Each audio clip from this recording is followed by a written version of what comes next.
A simple woman was humiliated for walking onto the most elite military camp in the country, wearing thrift store shoes and a cotton blouse, with no insignia, no badge, not even a rank. One cadet asked if she was a delivery mistake. Another offered her a broom. When she didn't leave, they laughed harder, until a training mission failed, until she stepped forward, quiet and unreadable, and led the cadets to the fastest tactical recovery in the program's history. And when the command post demanded to know who authorized the new strategy, the screen cut to her, silent, steady. Then the general arrived by helicopter and saluted her. This was the story of a legend hidden behind the mundane, and how she shattered all prejudices when her time came. If you enjoy stories of extraordinary people hiding in plain sight, consider subscribing to our channel for more powerful narratives about unsung heroes. The camp itself looked built for control. Rows of steel barracks gleamed under the morning sun, polished like honor guards. Barbed wire framed the outer perimeter like a jawline. Tactical drones buzzed overhead, weaving between towers that housed facial recognition and live feed tracking. The air smelled of dust, fuel and sweat, the blended scent of performance. Emma Ward walked with a quiet presence, her silhouette soft against the hard lines of the training yard. She wore a wrinkled white button-down tucked into khaki pants, with no visible tags or rank. Her canvas backpack was slung loosely over one shoulder, looking like something left over from a field hospital. Her dark brown hair was tied back low and neat, and her face was bare.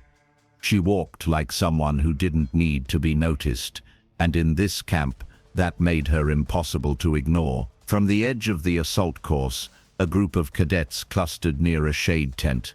Their gear was pristine, their movements easy with the confidence of bloodlines and private briefing. One of them, tall and tan, with mirrored sunglasses and a designer wristwatch, leaned against a tactical transport and stared. "A new kitchen hire," he said aloud, loud enough to be caught by the nearest drone mic. Another cadet, blonde and grinning in a matte black uniform, cocked his head and added, "She's got logistics or cafeteria written all over her. Check the sneakers." The camera panned down.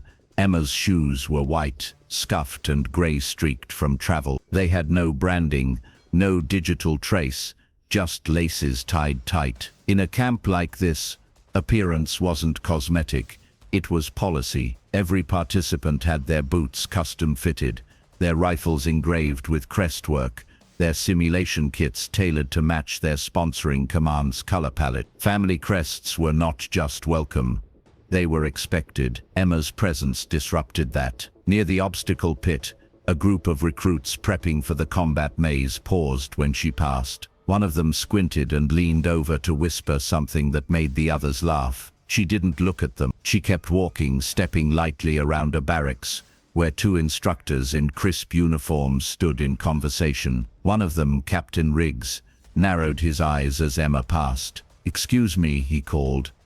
"Are you lost?" She didn't answer. She offered a short nod as she moved past, toward the training lot, where drones hovered and fire team drills were already underway. The instructors exchanged a look. One reached for his comm.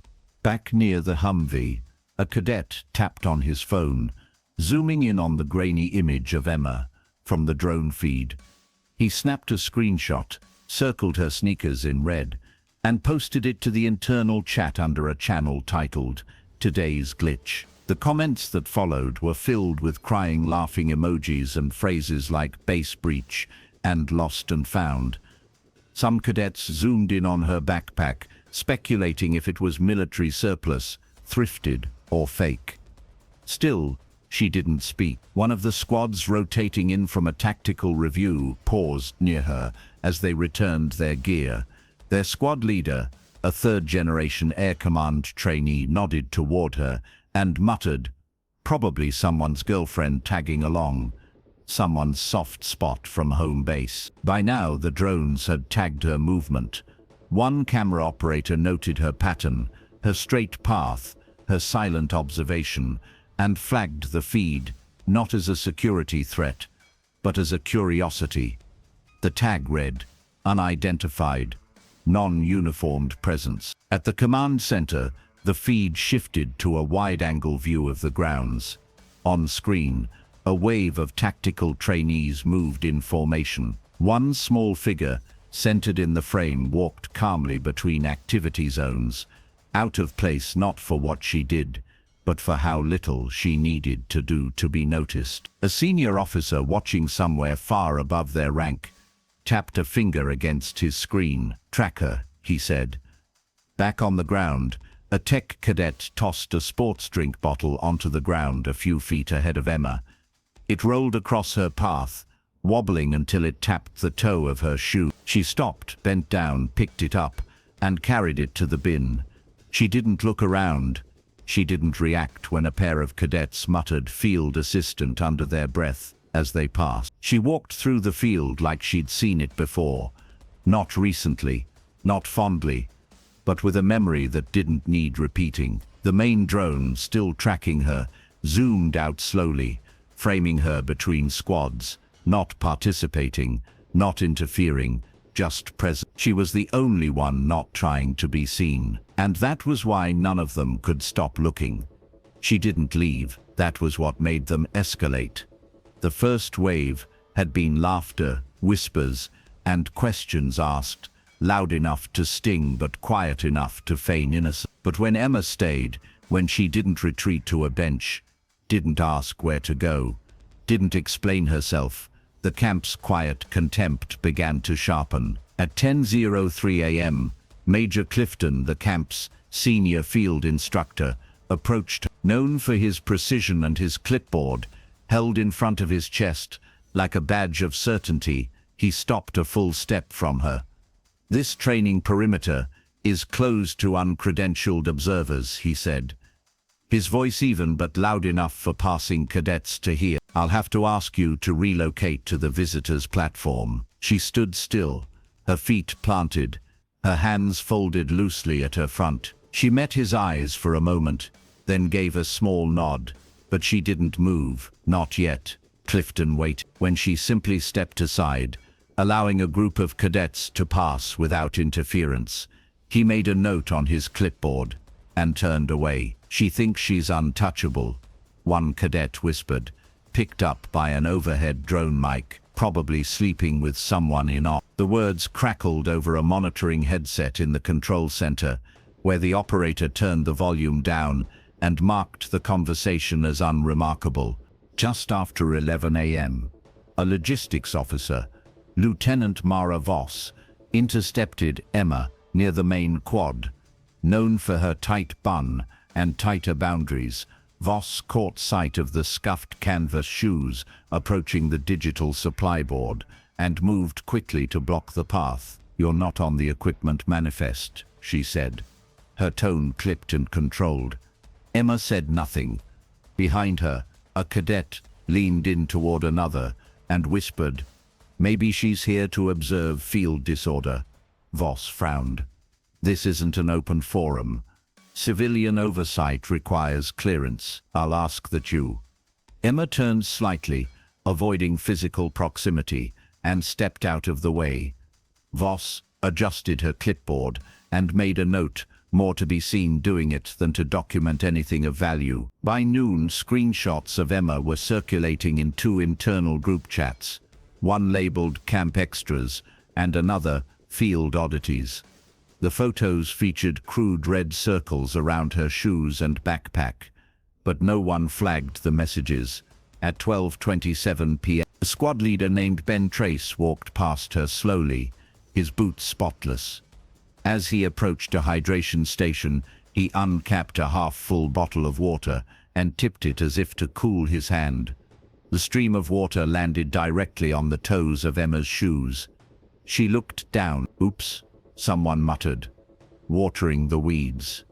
The squad dispersed quickly, as if the moment had only happened by accident. But the next drone pass caught the stain across her canvas toe. She didn't speak. By 4:00 p.m., The ground beneath her shoes had dried, the stain had faded, but the thread of disdain around her presence had not. A final internal message pinged through an admin loop. Unknown civilian has not exited grounds. Surveillance active. No action required. They didn't ask who she was. They only recorded that she hadn't left. At 0600, the next morning, the air over St. Hawthorne's Strategic dropped 5 degrees. The camp's final assessment, what they called the trial, began.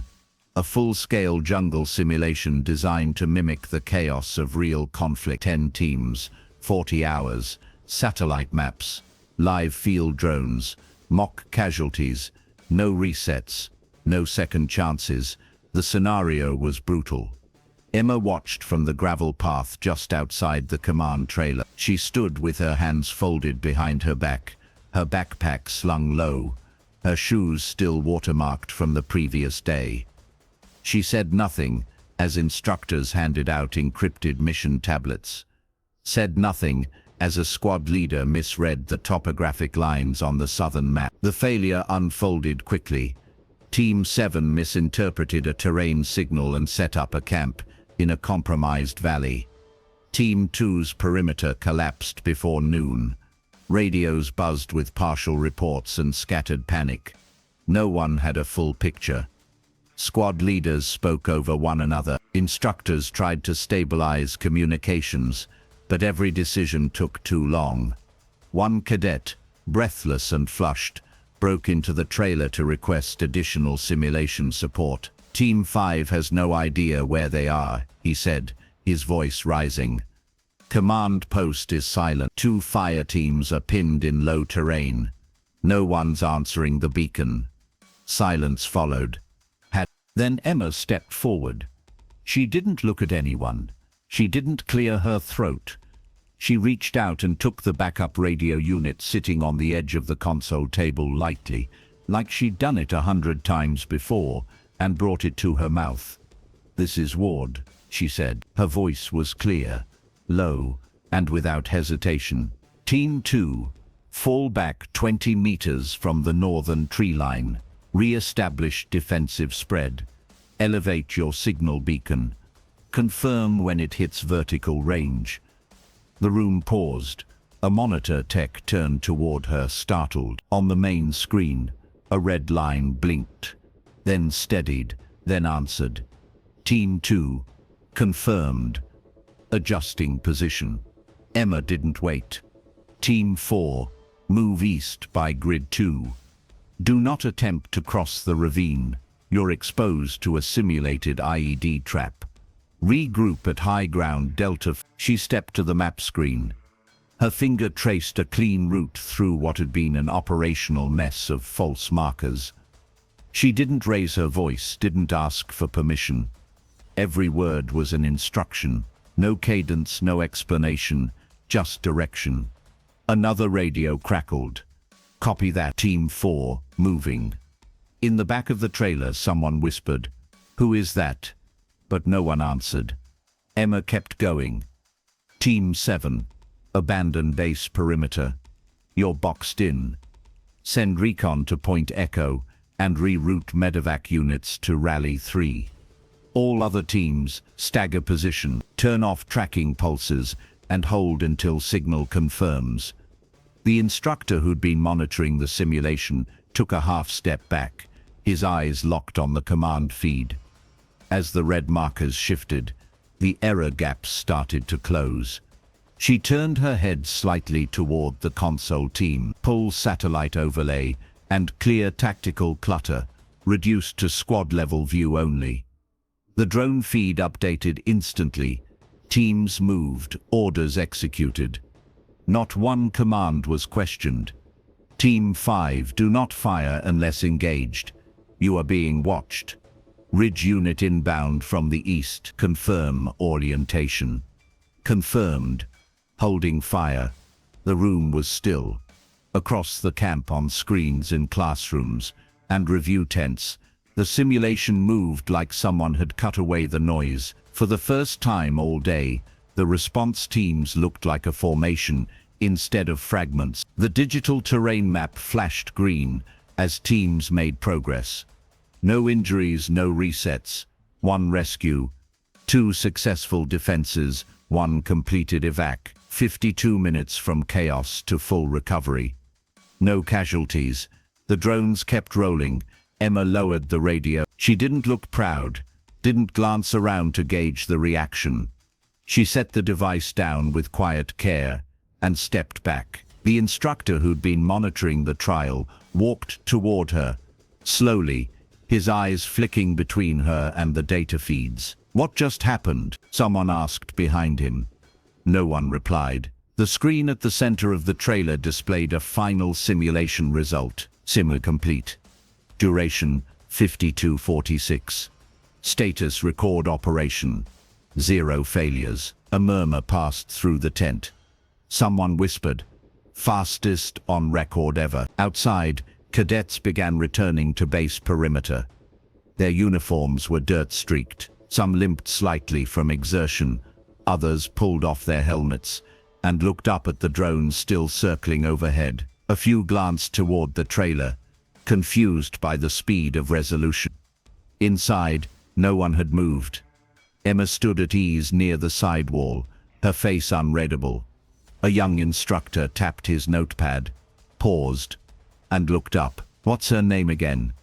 No one answered, but the radio on the table still held the last call.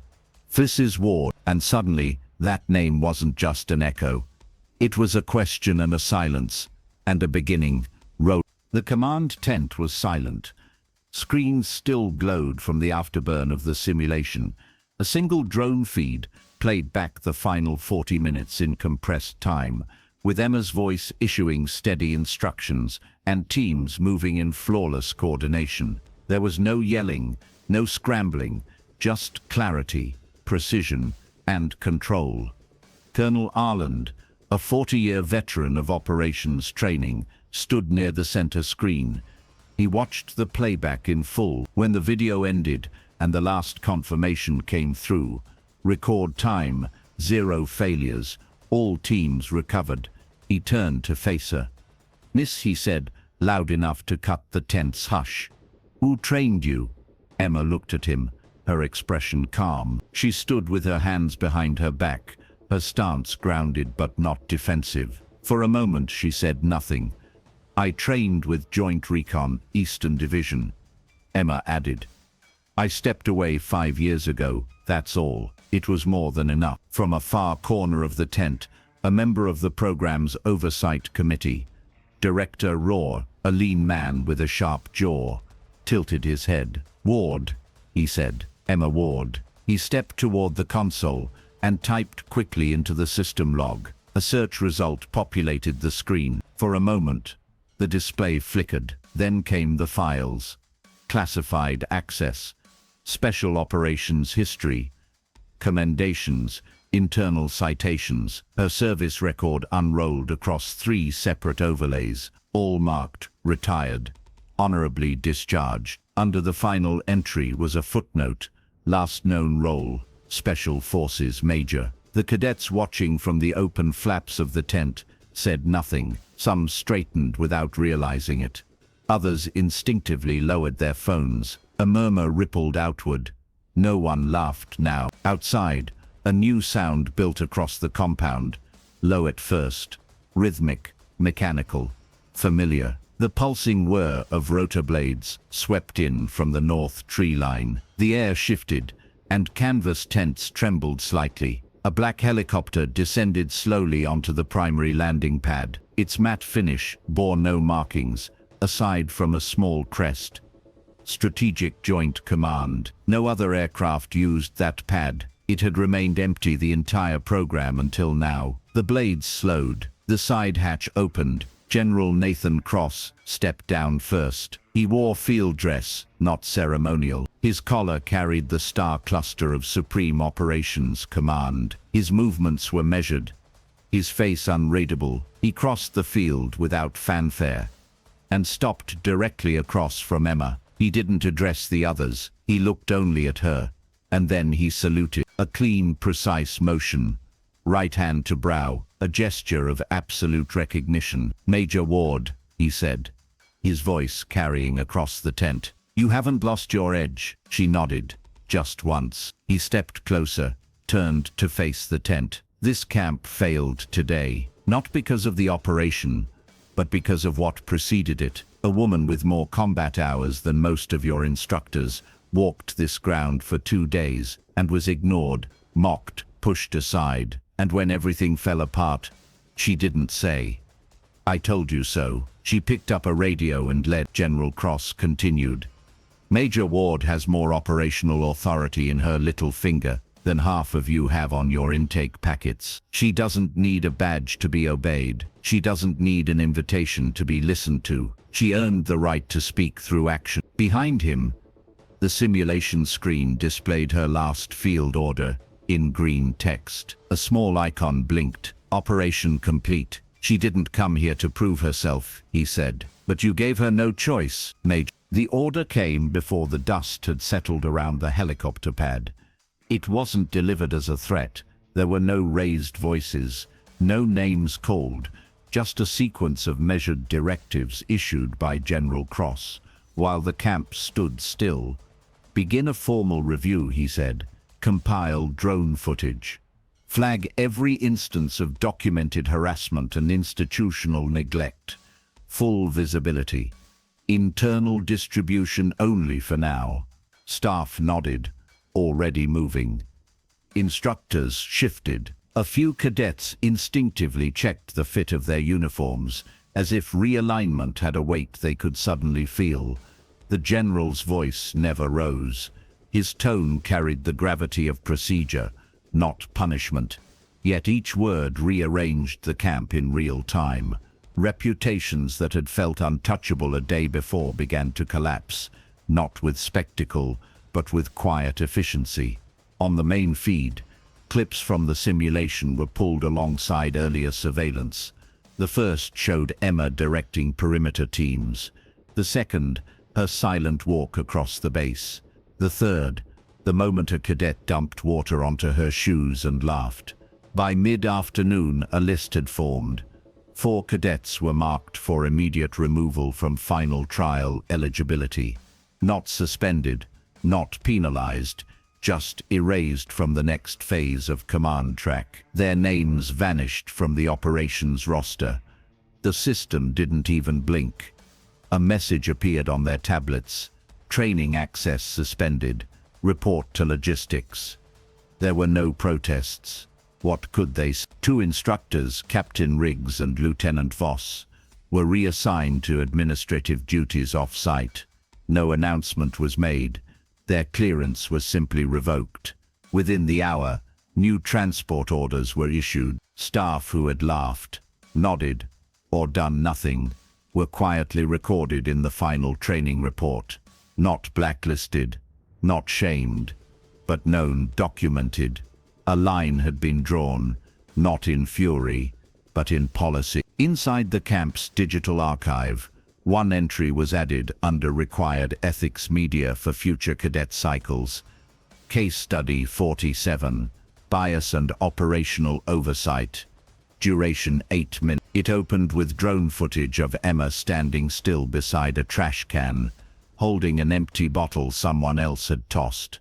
That image would become the first lesson every cadet watched moving forward. Emma said nothing through it all. She remained at the perimeter of the command center, her arms loosely folded, her backpack still over one shoulder. The dust had dried around her shoes.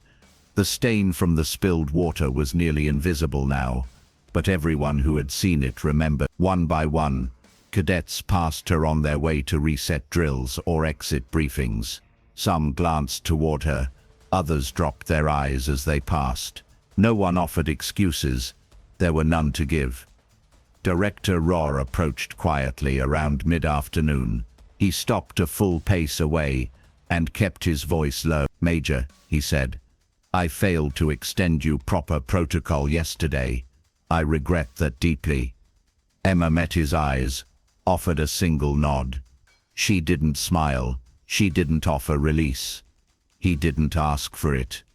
A revised camp schedule. was posted by a new training module titled Leadership Without Insignia was added to the next term.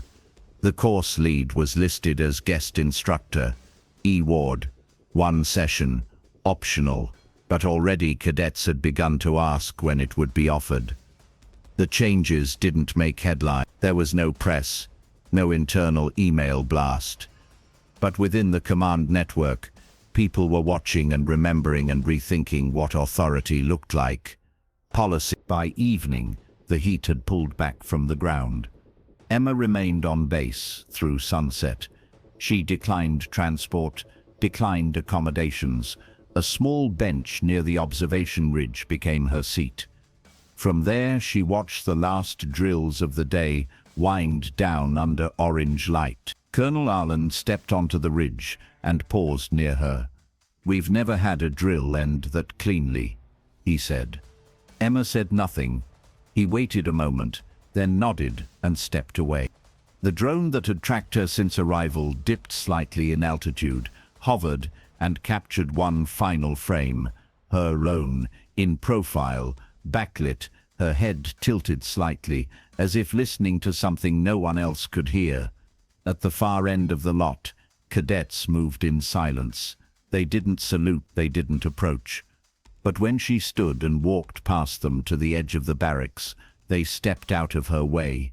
Not like she was dangerous, not like she was royal, like she had earned something they didn't have a language for yet. The lecture room was quiet when she entered, not stiff or ceremonial, just still, like the air had taken a breath and held it. The cadets didn't stand immediately, but when Emma Ward walked through the door, her canvas shoes soft against the polished floor, they rose slowly, instinctively, not by rule, not by rank, just out of something that hadn't been taught yet, but had settled into them all the same.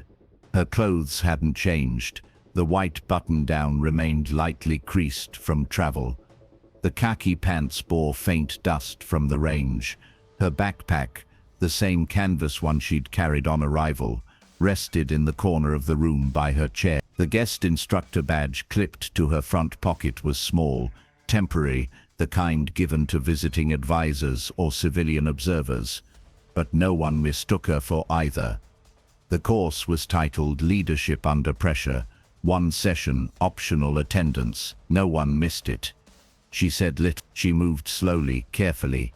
The room followed her rhythm. On the screen she projected a clean tactical map. No clutter, no overlay. She walked the cadets through the timeline of the simulation, not the outcome, but the process, the moments that went unnoticed, the terrain that looked impassable, the gaps in radio coverage that could have left entire squads unrecovered. She didn't say you failed, she never needed. She asked them what they saw, what they missed. When they hesitated, no one interrupted. She paused at one image, an overhead drone capture of herself, walking along the gravel lot with cadets passing her in every direction. No one looking, no one stopping, no one noticing the center of the field was already holding the answer. "This," she said, "is what it looks like when a leader isn't recognized." She didn't need to say more. By the end of the hour, the cadets weren't taking notes, they were just listening. A few instructors stood quietly at the back of the room. One of them had once questioned her presence at the gate. Now his arms were folded across his chest,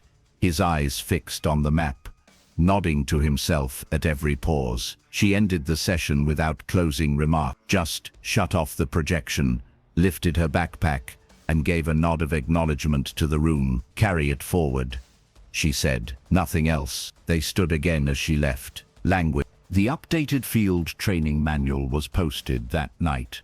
It included a new paragraph under the leadership protocol section. All personnel are to be evaluated by behavior under pressure. Uniforms, badges, and background must never substitute for observation and conduct. The revision was written by Colonel Arland. The suggestion had come from Emma. Her name wasn't listed. Later that week, she was offered a permanent advisory role at the command school. Full clearance, rank restoration, transport detail. She declined without delay. Instead, she requested transport to the nearby rail junction. No security detail, no exit debrief. When she left, she carried only the backpack she came with. At the gate, a cadet who had once posted a picture of her shoes to the internal chat paused before opening the security arm. He didn't try to apologize. He just looked at her and said, "You changed everything." She shook her head once. "No," she said. "I just reminded you to pay attention." The gates opened. No fanfare followed, no announcements, no farewell salute. But back inside the camp, a new unspoken custom took hold. When a trainee entered a room and someone was seated alone, they paused before speaking. When someone gave orders in quiet tones, they listened the first time. And when someone walked the field without credentials, no one assumed they were lost. In time, no one mentioned the woman with the canvas shoes. They just remembered what happened when she spoke, and that was enough. Emma Ward boarded her train with no bags but one, no rank but the one others gave her, without meaning to. She sat by the window, opened a small notepad, and wrote nothing. She didn't need to. The lesson had already landed, and this time, it would stay. She never needed a title to prove her worth. She didn't raise her voice to demand respect or step forward to be seen. Instead, she stood still, unnoticed, underestimated, and quietly observing a world built to overlook people like her. But when the moment came, she led with clarity, steadiness, and grace. Her power wasn't in presence, but in action. Her legacy wasn't loud, but lasting. Emma's story reminds us that leadership isn't about rank. It's about integrity when no one is watching. It's about showing up even when you're dismissed. If her quiet strength moved you, share your thoughts in the comments or follow for more stories about women who don't need a spotlight to change everything. Sometimes the most powerful voice is the one that waits until it's needed and speaks only once.